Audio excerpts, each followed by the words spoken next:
Selamat siang. Siang, Bu. Bagaimana kabarnya hari ini? Alhamdulillah baik. Alhamdulillah. Sebelum memulai pembelajaran hari ini, silakan salah satu memimpin doa terlebih dahulu. Vera. Sebelum memulai pembelajaran, marilah kita berdoa terlebih dahulu. Berdoa sehari.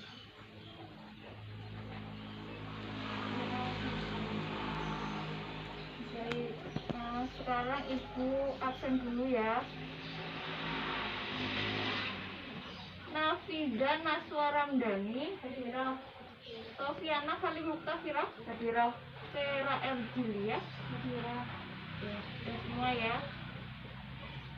Hari ini seperti yang sudah Ibu katakan minggu yang lalu, kita masih akan membahas tentang teks laporan percobaan, yaitu KJ 4.1.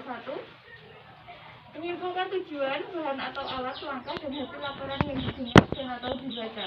Nah, indikatornya yang pertama menyimpulkan tujuan, bahan atau alat, langkah, dan hasil dalam laporan percobaan yang dibaca atau didengar.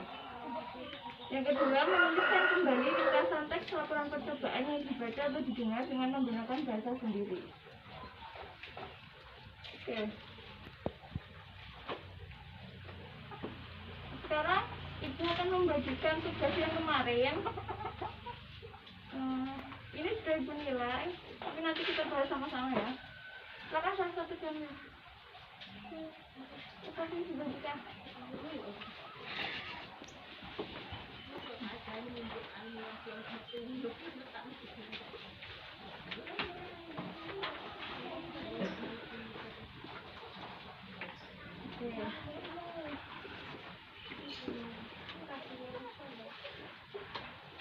Langsung kita bahas ya. Untuk yang nomor 1, jelaskan pengertian dari teks laporan percobaan dengan bahasamu sendiri. Ada yang mau jawab? Ya, silakan. Teks laporan percobaan adalah teks yang memaparkan tentang percobaan yang telah dilakukan. Iya, betul sekali. Yang menjawab sesuai dengan yang kemarin Ibu tulis di depan, itu nilainya dikurangi karena di sini ada keterangan menggunakan bahasa sendiri ya. Nanti kalau ada tugas lagi menggunakan bahasa sendiri, ya kalian menggunakan bahasa kalian sendiri, jangan sama persis dengan yang di depan. Bukan benar malah nanti salah. Oke? Sekarang kita ke soal nomor 2, fungsi teks laporan percobaan. Siapa yang mau jawab? Ya, silahkan Mbak Sofiana. Memberikan informasi mengenai hasil percobaan. Ya, jadi fungsinya teks laporan percobaan adalah memberikan informasi kepada khalayak tentang percobaan yang telah dilakukan. Nah, sekarang yang nomor 3, informasi dari teks 1. Teks 1 itu isi informasinya apa sih? Apa? Membuat slim tanpa berat. Iya, percobaan membuat slam tanpa berat. Teks yang kedua, Percobaan membuat taplak meja. iya, isi informasinya yaitu mengenai percobaan membuat taplak meja. Untuk teks yang ketiga, Membuat telur asin. ya, percobaan membuat telur asin. Ya, jadi informasi yang ada di dalamnya adalah cara membuat telur asin seperti itu. Oke, sekarang kita langsung ke materi hari ini. Seperti kemarin, hari ini Ibu juga akan memutarkan sebuah video untuk kalian. Silahkan disaksikan dengan seksama. Oke. Nah.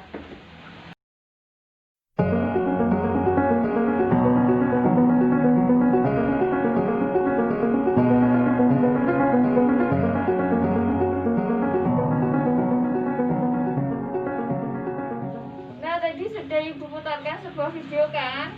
Tadi memperhatikan atau tidak? Perhatikan. Oke. Tadi disebutkan ada bahan apa saja?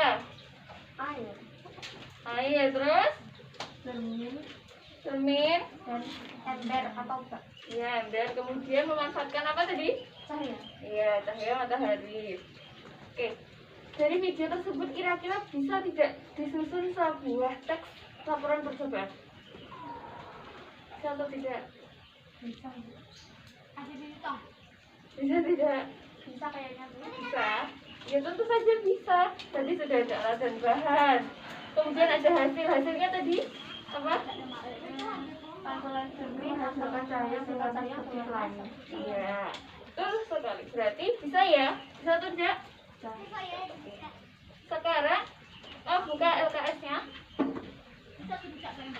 Halaman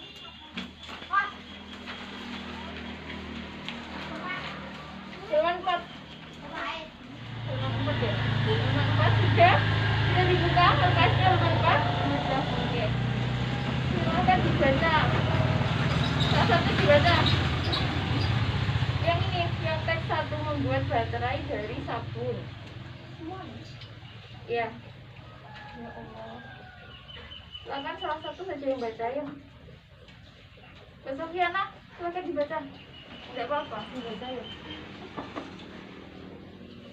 Membuat baterai dari sabun. Seperti yang kita tahu, baterai merupakan salah satu alat untuk menyimpan energi secara sementara. Banyak alat yang membutuhkan baterai, contohnya mouse tanpa kabel, remote TV, dan lainnya. Nah, ternyata terdapat kreasi yang unik, yaitu baterai dari sabun yang bisa kita buat dengan mudah tanpa mengeluarkan banyak biaya. Pembuatan baterai ini bisa menambah kreativitas dan menambah wawasan kita. Alat dan bahan sabun kayu dari apapun, alat tembaga, aluminium dari kaleng minuman bersoda, bisa juga pipa, plat nomor maupun panci, lampu LED 1 buah, dan gunting, susi, pisau, dan sabun. Langkah-langkah: 1. Potong aluminium dengan bentuk persegi panjang sebanyak 10 buah dengan ukuran 0,5 x 10 cm. 2. Potong kawat tembaga sebanyak 10 buah dengan panjang sekitar 10 cm. 3. Potong sabun menjadi 10 buah dengan pisau. 4. Tancap potongan aluminium dan kawat tembaga tadi pada potongan sabun berhadap tanpa saling bersentuhan. 5. Hubungkan potongan kawat tembaga dengan potongan aluminium sampai semua potongan tadi saling terhubung. Ujung susunan 10 sabun tadi diawali dengan kawat tembaga dan diakhiri potongan aluminium. 6. Beri 1 atau 2 tetes air pada potongan sabun yang telah terpasang logo tembaga dan aluminium.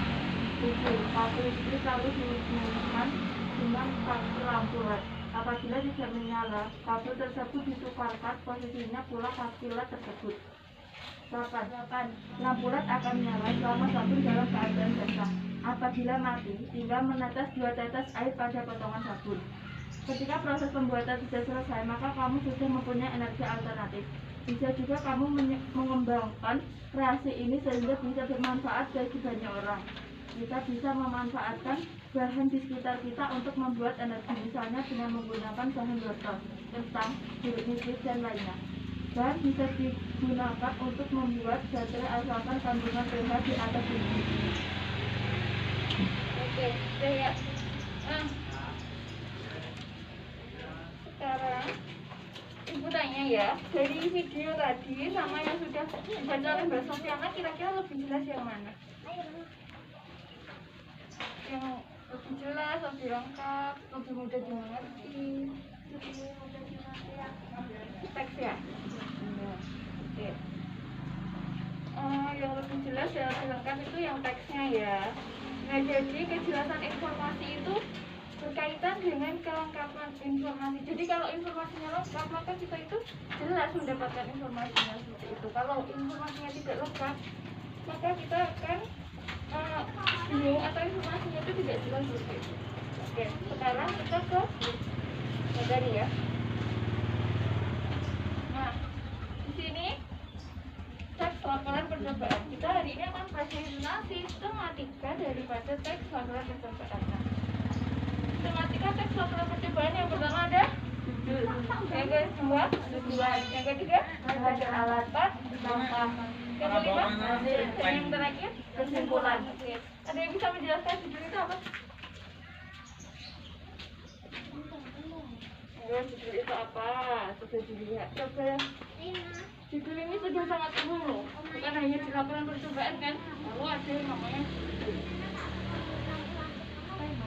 Sebenarnya judul itu apa? Ada yang tahu? Jadi judul itu adalah tema suatu tema yang diuraikan sehingga mencakup seluruh dan sesuai dengan teks tersebut. Seperti itu. Kemudian tujuan itu adalah tujuan daripada teks laporan percobaan tersebut. Untuk apa teks laporan tersebut dibuat? Seperti itu. Yang ketiga, bahan dan alat. Nah, bahan dan alat di sini adalah bahan dan alat yang digunakan dalam proses percobaan yang dilakukan. Kemudian langkah-langkah ini prosesnya ya, proses kegiatan percobaan yang dilakukan. Kemudian hasil daripada percobaan yang dilakukan. Dan keenam ini adalah kesimpulan ini adalah keseluruhan dari percobaan yang dilakukan. Itu kesimpulannya, intinya apa? Oke, kita ke latihan ya. Ibu punya 3 soal di sini. Yang pertama ibu bacakan. Kotak pensil kayu bekas ini lebih hemat dibandingkan kotak pensil yang kita beli di toko atau pasar. Kerajinan ini juga bisa dijadikan peluang usaha bagi yang ingin mendalaminya. Kira-kira ini termasuk ke bagian apa? Simpulan. Mbak Sofiana? Hasil. Mbak Vera? Langkah. Kira-kira yang benar ini apa? Coba dibaca lagi, diteliti lagi. Sudah yakin dengan jawaban masing-masing? Sudah. Ya, jadi ini merupakan kesimpulan ya. Kesimpulannya adalah setelah melakukan percobaan ini, kita ketahui bahwasanya kotak pensil kayu bekas ini jauh lebih murah dibandingkan kita membeli kotak pensil di toko ataupun di pasar. Selain itu, kotak pensil kayu bekas ini juga bisa dijadikan sebagai kerajinan untuk peluang usaha seperti itu. Kita ke soal yang kedua. Ranting kayu, triplek, lem kayu, karton bekas tempat tisu, palu dan paku kecil. Ini masuk ke bagian bahan dan alat. Ya, ini yang paling mudah ya. Alat dan bahan dan langkah itu mudah sekali diidentifikasi seperti itu. Oke, kita masuk ke soal yang ketiga. Setelah melakukan percobaan ini, kita dapat memiliki lem yang aman digunakan tanpa berat. Tujuan apa ini? Mbak Nasa, ragu-ragu. Hasil Mbak Vera? Apa? Hasil. Oke. Sepertinya kalian sudah mulai paham ya. Ini adalah hasil. Jadi setelah melakukan percobaan pembuatan slime tanpa borak, kita akan mendapatkan sebuah slime yang aman digunakan dan tidak menggunakan borak. Oke.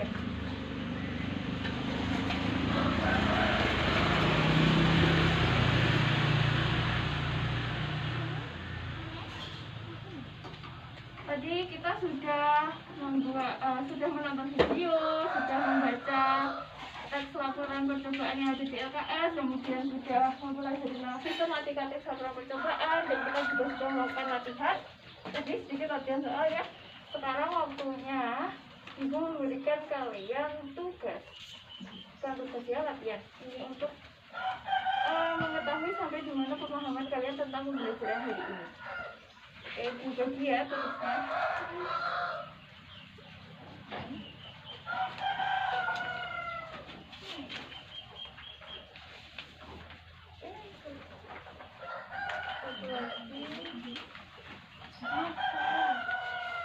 Oh iya, ini bisa buka situ. Oke, sekarang Ibu akan memberikan kalian waktu 15 menit ya. Silakan dikerjakan. Itu yang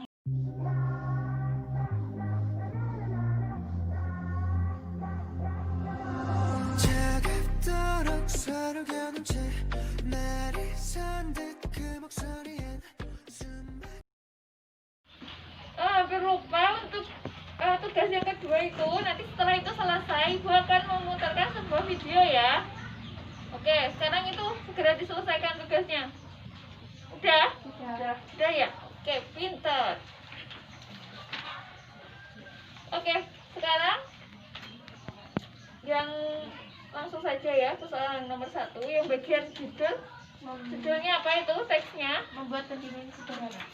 Membuat pendingin. Oke. Tujuannya? Memanfaatkan bahan sederhana untuk membuat pendingin. Ya, yang lain ayo dijawab, jangan cuma Mbak Naswa. Coba bahan dan alat. Bahannya apa aja, alatnya apa aja? Mbak Sofi, Mbak Vera, Alat dan bahannya alat dan bahannya, Mbak Vera. dua pot dari bahan tanah lem terikat dengan diameter 60 cm dan 40 cm, lem kayu, kain penutup, pasir, air, styrofoam. Ya. Langkahnya? Ada 5. Langkahnya ada berapa itu? Ada 5. Ya, ada 5. Yang itu ya? Silakan lihat hasil. Hasil tuh apa hasilnya? Setelah melakukan percobaan ini, kita dapat memiliki pendingin sederhana. Iya, setelah percobaan tersebut kita memiliki sebuah pendingin dari bahan-bahan sederhana. Kesimpulannya, salah satu yang kesimpulan dari percobaan tersebut itu apa? Kesimpulannya, silakan salah satu. Ya, silakan. Apa kesimpulannya? Pendingin sudah bisa digunakan untuk mendinginkan sayur dan buah. Air dalam pasir akan mengalami evaporasi sehingga yang akan Sekarang Ibu putarkan video. Nah, nanti tulis ringkasan dari video yang telah Ibu putar ya. Kemudian salah satu nanti mempresentasikan di depan kelas isi dari video tersebut. Mengerti?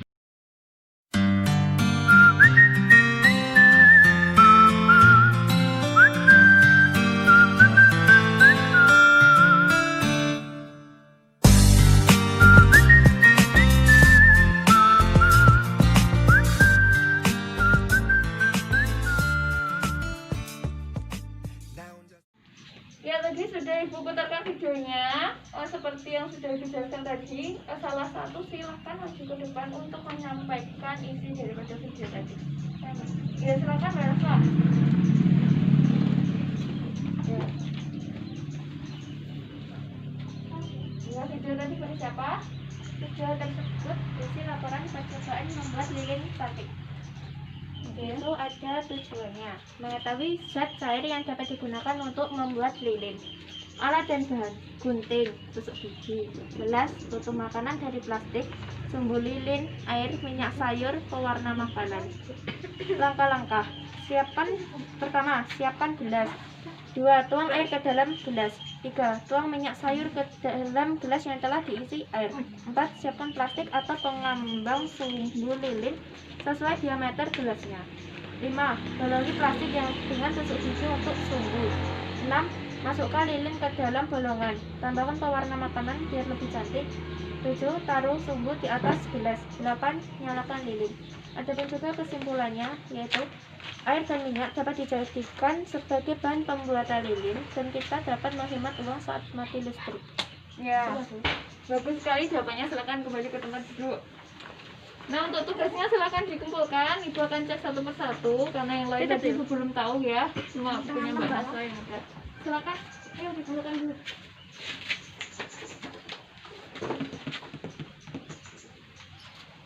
Ya, kali ini cekkan semua. Silakan kembali ke tempat duduknya. Oke. Hari ini kita sudah mempelajari tentang sistematika latihan, dan minggu depan kita masih akan membahas tentang tes laboratorium percobaan, tapi kita bergeser ke oke. Mungkin untuk hari ini cukup itu saja yang bisa disampaikan. Ada kurang lebihnya Bu, mohon maaf. Sekian, wassalamualaikum warahmatullahi wabarakatuh. Waalaikumsalam warahmatullahi wabarakatuh.